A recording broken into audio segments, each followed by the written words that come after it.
Si usted me pregunta a mí qué me hubiera gustado dejar como gobernante que no estoy dejando, es un país unido.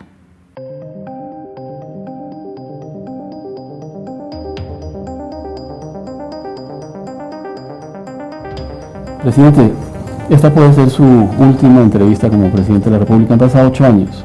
¿Cuál es su mayor satisfacción? La mayor satisfacción es entregar un país mejor de lo que encontré. Ese es tal vez lo que todo gobernante aspira a dejarle al siguiente gobernante. Hablemos un poquito sobre la paz, presidente, porque pues, su mandato va a ser recordado hacia la historia por haber hecho un acuerdo con las FARC. Ese acuerdo, ¿cómo lo logró? ¿Cuál sería el aspecto fundamental para haber podido hacer lo que otros presidentes habían intentado y no pudieron hacer? Pues una serie de factores. Primero, generar las condiciones necesarias para un acuerdo posible. Y eso lo hicimos poco a poco. Le menciono 3. Invertir la correlación de fuerzas militares a favor del Estado. Segundo, convencer a los líderes de la guerrilla que les va mejor negociando la paz que continuar la guerra. Y tercero, y muy importante, en cualquier guerra asimétrica en el mundo de hoy, tener el apoyo regional. Esas 3 condiciones se dieron y eso facilitaron el inicio del proceso, y luego se requiere mucha paciencia, mucha perseverancia y tener muy claro desde un principio a dónde se quiere llegar. ¿Usted creyó en algún momento que no iba a haber un acuerdo con las FARC? Yo entré a este acuerdo con un altísimo grado de escepticismo, que creo que es sano entrar con escepticismo. Por eso nunca acepté lo que las FARC propusieron de cese al fuego desde el comienzo. Poco a poco me fui convenciendo de que en esta ocasión las FARC sí estaban jugando en serio, porque en las veces anteriores se han aprovechado de las negociaciones para fortalecerse militar y políticamente. La primera prueba fue la parte secreta. Las FARC siempre habían filtrado cualquier intento de negociación confidencial para utilizarla a favor de ellos y en contra de los gobiernos. En esta ocasión, inclusive en forma explícita, me acuerdo que con los delegados, entre ellos mi hermano Enrique, dije, aquí hay una prueba muy importante. Si las FARC filtran esto, es que no están en serio. Y duramos 1 año y medio y no filtraron una sola palabra. Eso fue una prueba muy importante. Luego otra prueba muy importante de su verdadera voluntad de lograr la paz fue lo que sucedió después de dar de baja a Alfonso Cano. Ahí el hecho de que hubieran continuado me convenció a mí que estaban realmente en serio buscando un proceso de paz.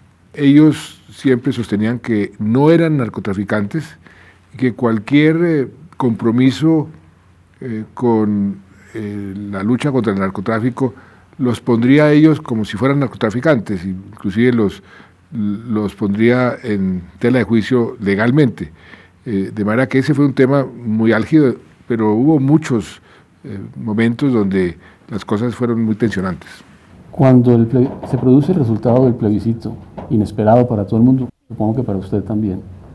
Totalmente. ¿Usted creyó que se podía dañar el proceso? Sí, yo creí que se podía dañar, pero muy rápidamente le encontré el lado positivo, el lado bueno.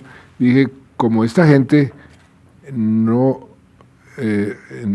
ha dicho, los líderes del no, que ellos sí quieren la paz. Entonces veamos qué es lo que no les gusta de esta paz para poderla introducir en los acuerdos. Y yo vi el nerviosismo de los líderes del no con semejante responsabilidad de haber ganado el no, porque eso nadie lo esperaba, ni nosotros ni ellos. Y aproveché esa oportunidad para invitarlos, para tener un acuerdo mejor, más fortalecido, y el 95%, 58 de las 60 propuestas que ellos hicieron las incorporamos en el acuerdo. Es cierto, como dice el libro que acaba de aparecer de María Jimena Duzán, que esa noche usted contempló renunciar. Sí, pero no la forma como María Jimena lo describe. Efectivamente yo mencioné, mire, aquí hay muchas opciones, hasta renunciar, pero no estaba yo en el plan de renunciar, sino que en una conversación dije, aquí hay muchas opciones hasta la de renunciar. Ahora, otra diferencia muy clara y creo que muy positiva de este proceso de paz en comparación a intentos anteriores fue haber involucrado a los militares. Desde el comienzo estuvo el general Mora, estuvo el general Naranjo, que no es militar, pero había sido director de la policía, y luego usted los involucró también en la negociación directa de cese al fuego. Y no solo eso, Rodrigo, los primeros en enterarse del inicio de este proceso fueron los comandantes de cada fuerza y el director de la policía, y los mantuve enterados de cada paso, porque yo sí me he dado cuenta que haberlos ignorado o haberlos hecho a un lado en los casos anteriores había sido un error craso, porque creían que los militares estaban interesados en continuar la guerra. Eso es una estupidez, porque los más interesados en parar la guerra, porque ellos son los que ponen los muertos, son los militares. Y por eso los involucré desde el principio y fue clave. ¿Usted cree que la calidad del acuerdo final y en general la calidad de la paz a la que se llegó con las FARC se deterioró por el triunfo del no? Por ejemplo, eso generó un ambiente político en el cual hasta ahora no se han aprobado algunos temas acordados muy importantes, como lo que tiene que ver con el punto 1 de desarrollo agrario y con la reforma política. No, yo diría que es lo contrario, que tenemos un acuerdo mejor, un acuerdo con una base más amplia, con menos argumentos de los opositores del acuerdo, porque incorporamos sus observaciones y sus preocupaciones. O sea que al final salió un acuerdo mejor del que teníamos. Si usted me pregunta a mí qué me hubiera gustado dejar como gobernante que no estoy dejando, es un país unido, porque infortunadamente este país está muy dividido. Ahora, sin embargo, el presidente electo ha hablado de ajustar los acuerdos. ¿Usted cree que está en tela de juicio la implementación de lo que se pactó en La Habana? Él ha venido recogiendo velas. Si usted ve la posición inicial y la posición final, se ha dado cuenta que esa posición de ajustar o cambiar los acuerdos es fácil decirlo, pero imposible hacerlo. Yo le dije al presidente electo cuando estuve en esta casa haciendo el primer empalme que posiblemente hay cosas que se pueden mejorar el acuerdo. Lo que no es aceptable es la imposición de modificaciones, porque el acuerdo es la palabra empeñada, no de Juan Manuel Santos, no, ni siquiera del gobierno, del Estado colombiano. Los acuerdos se entregaron a Naciones Unidas, al Consejo de Seguridad, se entregaron en Ginebra, al gobierno suizo. Eso no se puede cambiar así de la noche a la mañana, se lo han dicho al presidente electo. Y si él quiere cambiar algunas cosas, pues bienvenido sea, plantéelo, y si hay acuerdos de las partes para hacerlo, se hará, porque todo lo que sea mejorar el acuerdo es bienvenido. ¿Usted cree, como lo dicen algunos analistas, que haber recibido el Premio Nobel de la Paz, más allá de la satisfacción y el reconocimiento personal, etcétera, ayudó a desbloquear la situación generada por el triunfo del no? Sin duda alguna, eso fue una inyección de energía, de entusiasmo. La gente aquí lo recibió como una especie de mandato de la comunidad internacional.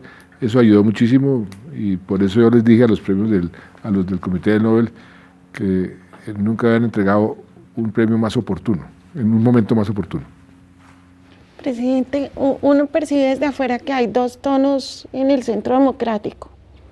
Uno, el del empalme, que fue cordial, amable, y otro en el Congreso, frente a la paz sobre todo. ¿Cuál es su percepción sobre eso?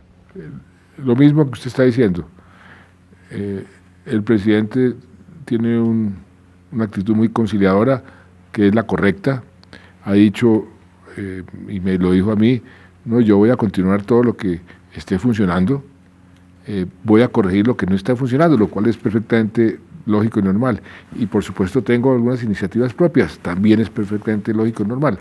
Y no voy a gobernar con espejo retrovisor. Es una actitud ideal y conveniente.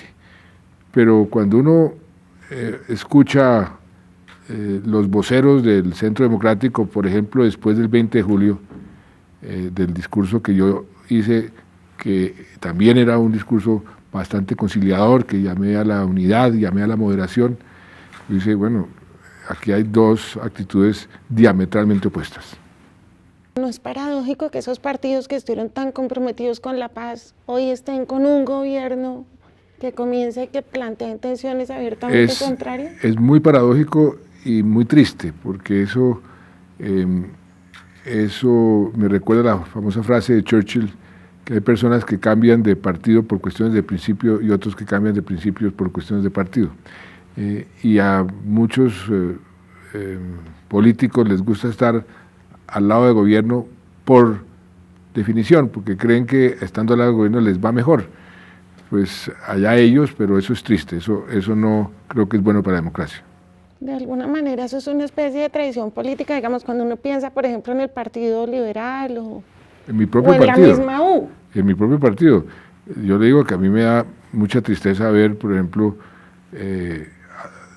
a mi partido con un personaje de vicepresidente del Senado que deja mucho que desear. Eso realmente para mí me parece muy triste y infortunadamente la política, como algunos dicen, es demasiado dinámica. Ahora, ¿cómo interpreta usted los 8 millones por Gustavo Petro? Un hecho que nunca había ocurrido en la historia de Colombia. Pues primero, que ya no existe el fantasma de las FARC. Acuérdense que a la izquierda siempre le sacaban, no, es que eso, si llega a la izquierda llega la guerrilla, llegan las FARC, ya no hay FARC. Entonces ese fantasma desapareció. Por otro lado, fue un muy buen candidato. Las candidaturas hoy no se desarrollan con base en argumentos, sino en emociones. Infortunadamente eso es una realidad que no es bueno para la democracia, no es bueno para la gobernabilidad, pero es una realidad. Ahí vemos también lo que sucedió en Estados Unidos, algo parecido, puras emociones y muy pocos argumentos. Tercero, encarnó el voto protesta, el voto de la inconformidad. Él lo logró encarnar. Y cuarto, los otros cometieron el error de irse demasiado a la derecha. Personas como Germán Vargas abandonaron el centro. Entonces se dividió y se fueron muchos para donde... Presidente, hay una tesis académica que dice que en Colombia no hay polarización, sino radicalización de la derecha. ¿Usted siente que hay polarización o estaría más de acuerdo con pensar que lo que hay es un fortalecimiento del proyecto de derecha? Yo diría que hay de los dos. La extrema derecha aquí sí se ha fortalecido. Yo veo expresiones que yo no escuchaba o por lo menos no leía desde la época de Laureano Gómez, un poco de posiciones muy de extrema derecha, pero la izquierda pues también está fortalecida y está ejerciendo su oposición con toda la vehemencia del caso. Ahora, la izquierda ha tenido, y si quiere tener futuro, debe tener más la inteligencia de no radicalizarse demasiado, porque tenemos ejemplos catastróficos como el de Venezuela, que simplemente con asociarlos con ese fenómeno pierden inmediatamente fuerza y credibilidad. Presidente, usted enfrentó una oposición muy dura del uribismo. Es casi paradójico que en los últimos días de su presidencia el expresidente Uribe se ha llamado indagatoria. ¿Eso le hace sentir alguna satisfacción? No, a mí me parece triste que un país tenga un expresidente llamado a indagatoria, sobre todo por lo que dicen que hizo. No siento satisfacción. Yo afortunadamente Dios me dio la gran capacidad de no sentir odio, de no sentir rencor. Yo más bien me da cierta lástima que esto esté sucediendo. Ojalá le vaya bien. Aquí hay que respetar sus derechos, el debido proceso, Y la respuesta es no, no siento satisfacción. ¿Usted cree que algún día se va a reconciliar con él? Pues Rodrigo, yo he querido muchas veces, porque sé lo malo que es para el país, para nuestras familias, para la política, para todo, esta pelea tan enconada. Es que en el último discurso me metió 71 trinos.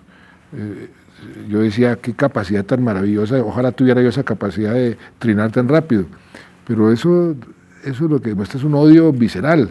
Yo afortunadamente no siento ese odio, todo lo contrario. Si el día de mañana el presidente Uribe, como le he mandado decir muchas veces, quiere tomarse un café conmigo y reconciliarse, yo sería el más contento y el más satisfecho. Cuando usted llegó aquí, presidente, usted sabía que gobernar a Colombia no es fácil. ¿Qué fue distinto? ¿Qué fue? Distinto a lo que usted pensaba que iba a hacer. Que es mucho más difícil.